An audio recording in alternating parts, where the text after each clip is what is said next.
My expectations have been exceeded again and again. I studied Russian art and culture when I was at university a long time ago, and the course focused on St. Petersburg really. So I knew a little bit about St. Petersburg, but I just was not prepared for how beautiful it is. The weather has been wonderful. People keep remarking to me that I've been very lucky with the weather, but it just has been exhilarating. Both St. Petersburg and Moscow, I really had no expectations of Moscow, and I didn't know it was so beautiful. I didn't know it was so big, and the people I've been meeting at conferences and bookstores and children of people who've immigrated to Russia, etc. It's just been a really special experience and a privilege.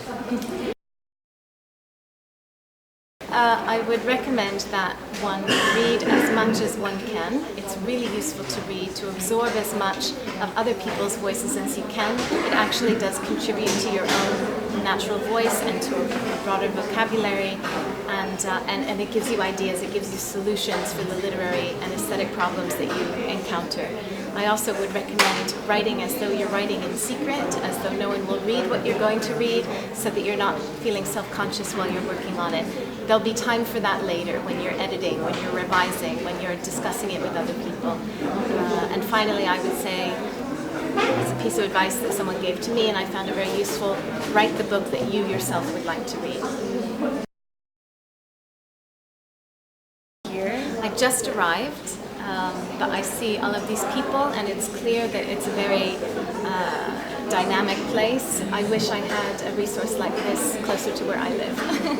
We do have libraries and bookstores and things, but this has the feel of a true community center, and I haven't quite found that yet.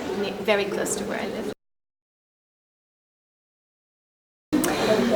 It's very different. Venice is more closed. The passageways are narrower, but of course one thinks of Venice when one is there. But it's much more open. It has a feeling of vastness that Venice does not have.